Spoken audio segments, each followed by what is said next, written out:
The story about sunlight and moonlight. Long years ago, there lived in a distant land a handsome prince named Sunlight. Sunlight lived in a splendid palace, with his father, the ruler of the land, who was called in those days a Khan.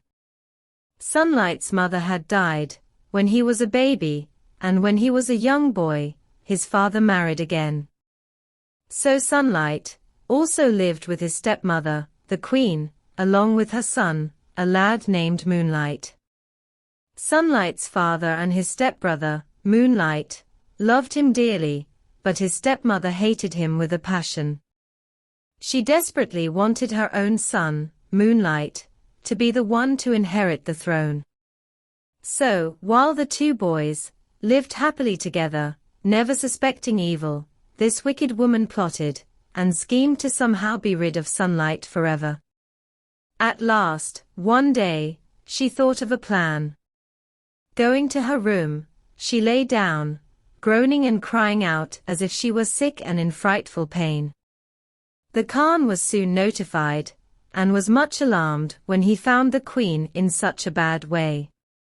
"My dear wife," he cried, "I will have the court doctor summoned at once." "Nay," said the queen feebly, "it will do no good. Already I am near death, and none can help me. I am dying, my Khan, I know that. I am dying fast, and the one and only cure for my sickness, alas, I can never have." "One cure," said the king. "If there is anything on earth which will help you, my dear, surely you shall have it. Only tell me what it is, so I may get it for you at once." She groaned again, this time gasping for breath. "It is more than your kingdom. It is of such a nature that I dare not speak of it." Then she writhed and shuddered, as if in worse pain than ever, and the Khan was beside himself to see her suffering so. "Tell me, my love, tell me," he begged. "No matter what it is, you shall have it. You have my promise." "It is your son," whispered the wicked woman. "Sunlight has worked an evil charm upon me. I shall die this very night, if I do not drink the blood from his heart." The Khan shrank in horror. He loved his eldest child Sunlight more than life itself, and to kill him would be impossible. Nevertheless, something must be done quickly. The queen, he thought to himself, is mad, she must be humoured, and I've already given my kingly word which must not be broken.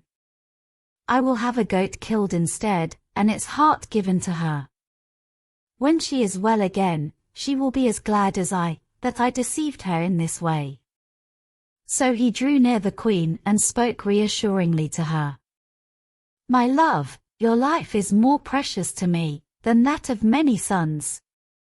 You shall have the heart's blood of Sunlight this very night, without fail. Meanwhile, try to sleep." As he turned to the door, he met the queen's son Moonlight coming in.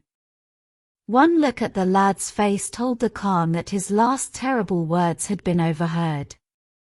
"I must explain my plan to the lad," he thought, but at that moment a messenger came to him, bearing important news, and he straightway forgot all about the boy.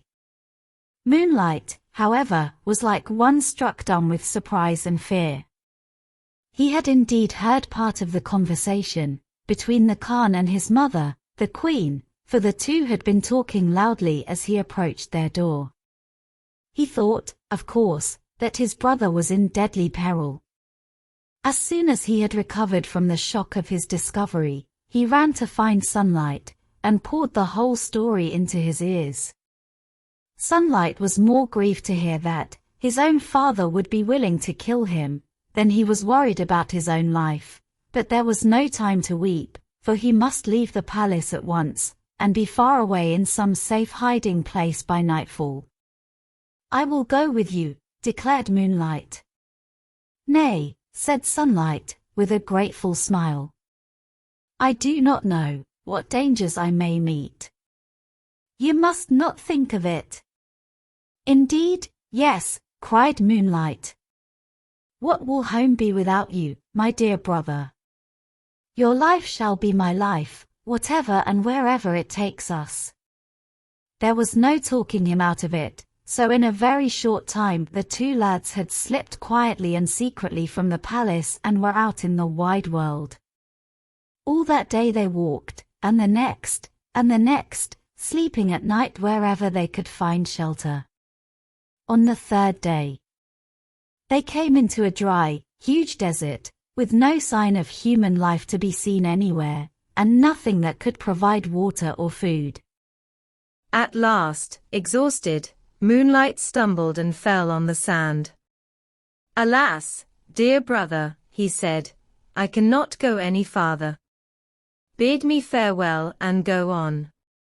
There's no need for both of us to die."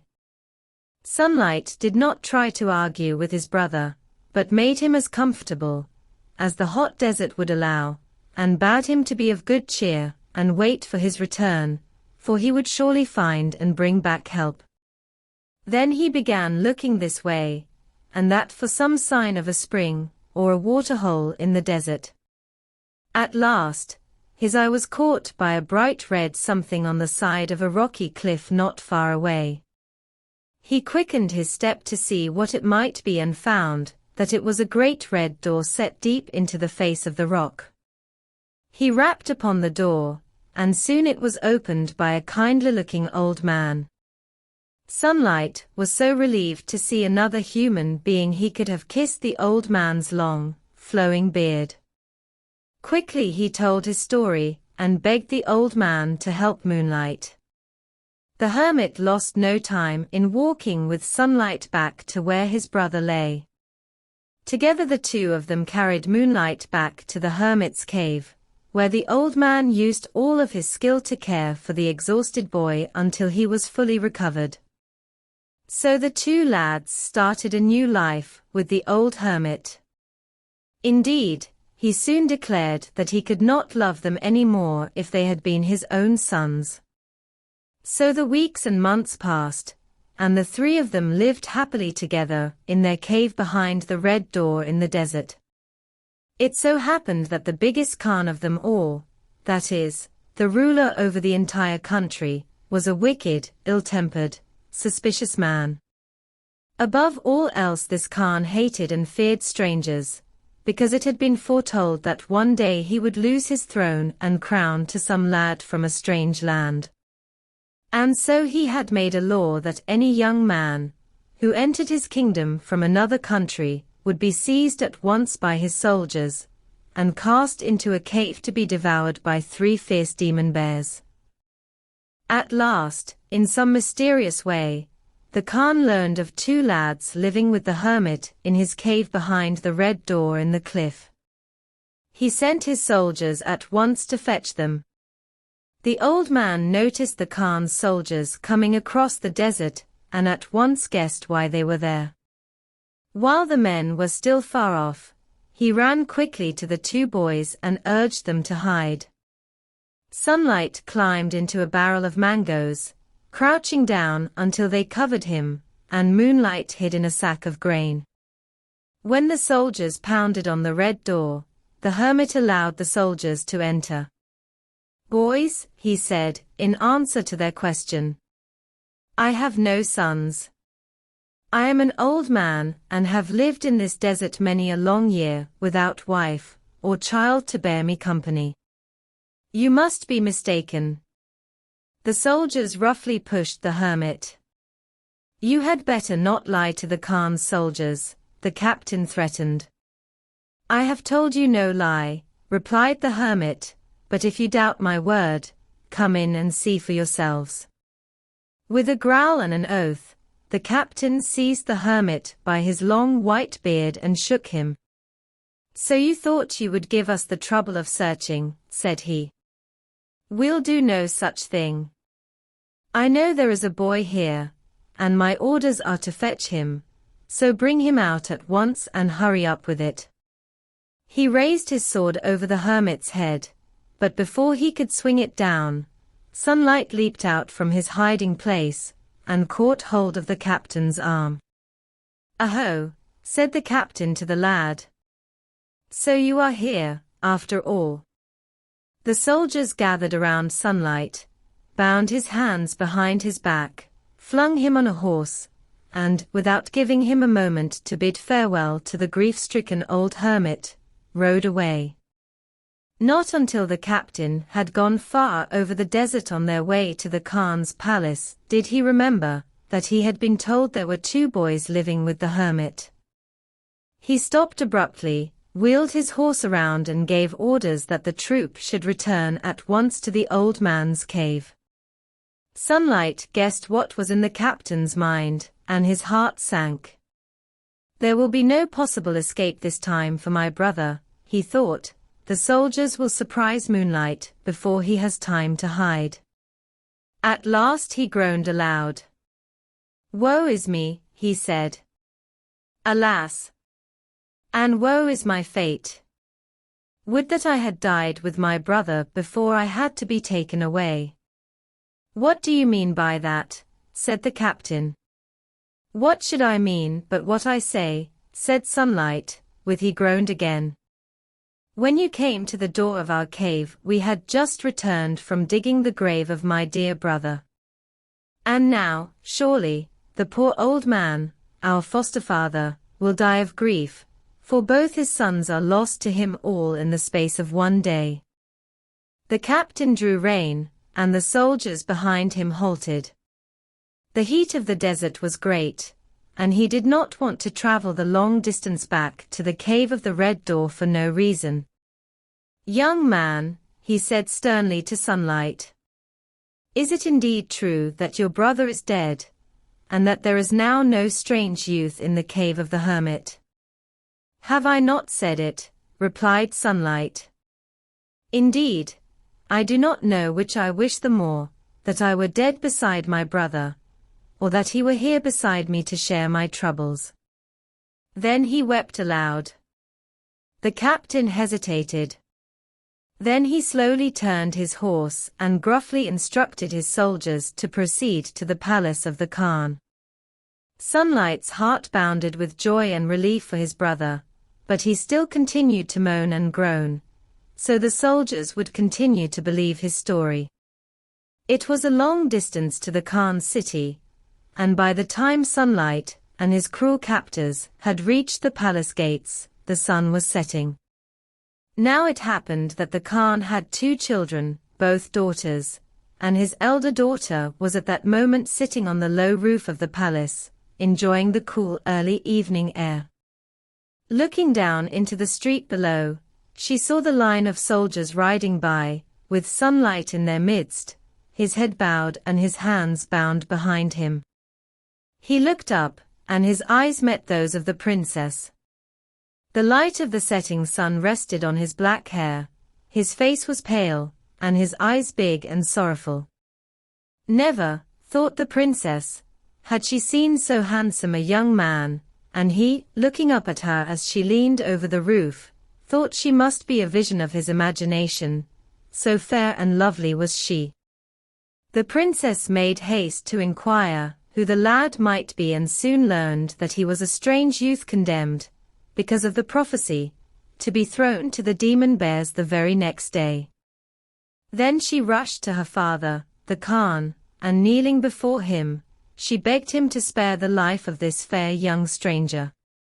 Now the Khan lived in daily dread that the prophecy concerning an unknown young man, who would someday take over his crown, might come true. So when his daughter urged him to release this fellow who might be the very one foretold in the prophecy, he fell into a terrible rage. Still, she continued to beg her father for the young man's life. At last the Khan's temper broke all bounds. He summoned his soldiers and, pointing to the princess, cried, "Take her away. She cares more for this upstart stranger than for the safety and throne of her father.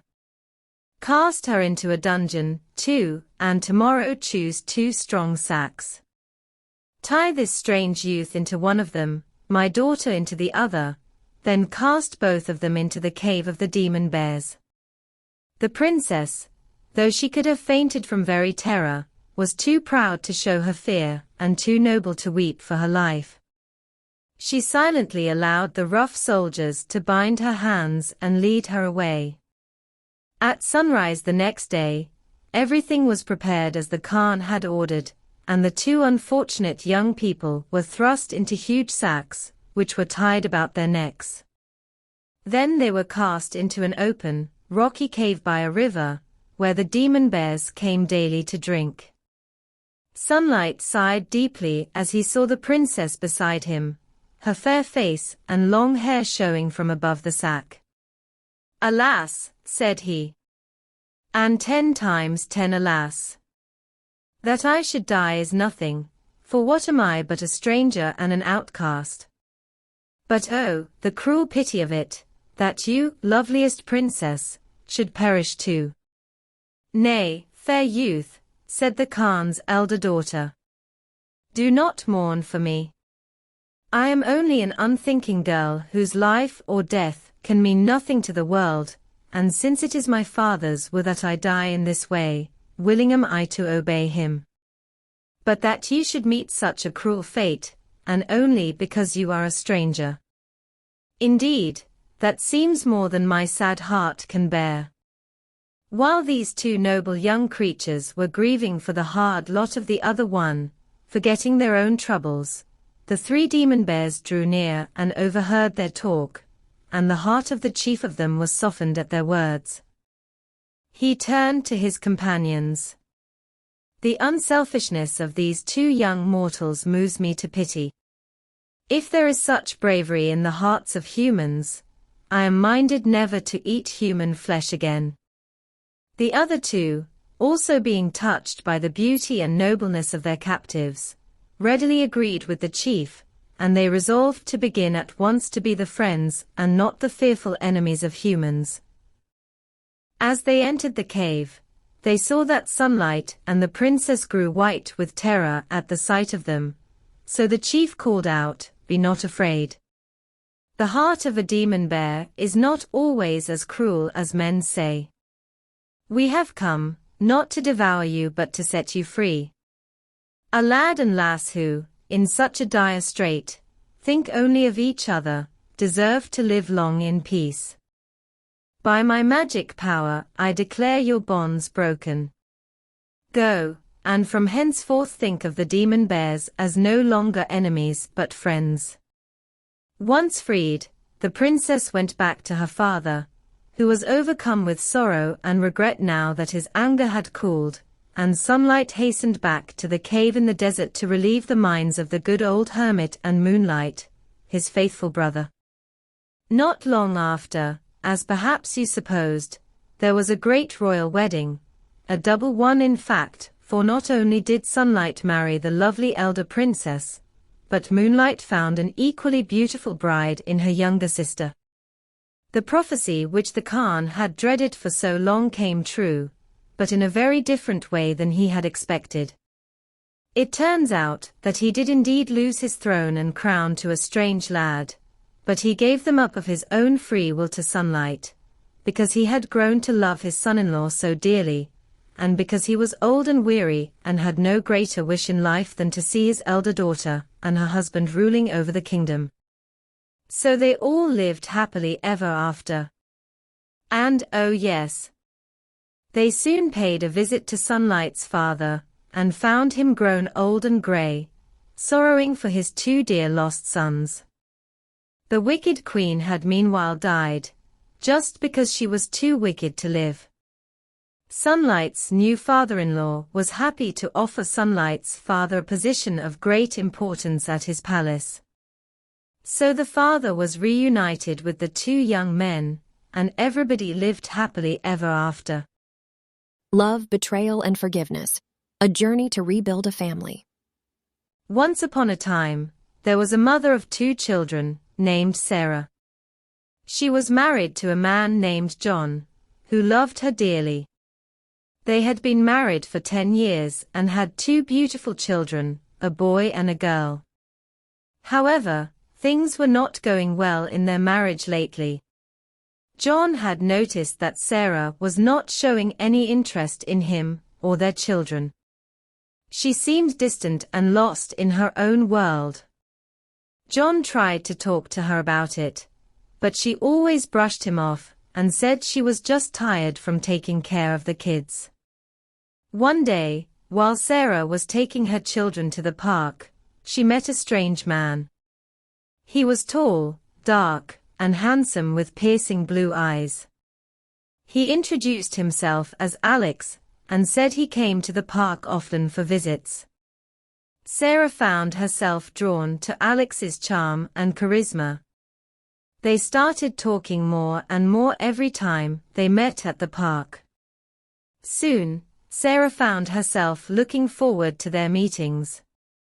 As time went on, Sarah's love for Alex grew stronger. She started neglecting her children and her husband. John noticed that something was wrong and confronted Sarah about it. She broke down in tears and confessed that she was having an affair with Alex. John was heartbroken, but tried to understand Sarah's situation.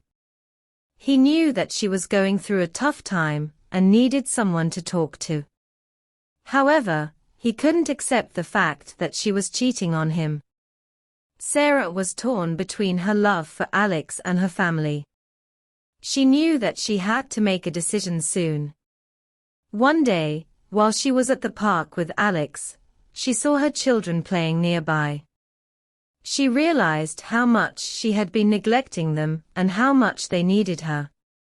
Sarah decided to end her affair with Alex and focus on her family. She apologized to John and promised to work on their marriage. John forgave her, and they started rebuilding their relationship. Sarah also started spending more time with her children. She took them to the park every day and played with them. She realized how much she had missed out on and how much joy her children brought into her life. Months went by and Sarah and John's marriage improved. They were happier than ever before and their children were thriving. Sarah still thought about Alex from time to time, but she knew that she had made the right decision. One day, while Sarah was at the park with her children, she saw Alex again. He looked sad and lonely. Sarah approached him and they talked for a while. Alex told her that he had never felt a connection like he did with her and that he missed her. Sarah realized that she still cared for Alex, but she knew that she couldn't be with him. She had made a commitment to her family, and she had to honor it. Sarah said goodbye to Alex and walked away, feeling sad, but also relieved. As she walked away, Sarah felt a weight lifted off her shoulders. She knew that she had made the right decision for herself and her family. She felt grateful for the love and support of her husband and children. From that day on, Sarah focused on her family and her marriage. She knew that there would be challenges along the way, but she was ready to face them with love and determination. Sarah learned that sometimes, the hardest decisions are the ones that lead to the greatest happiness.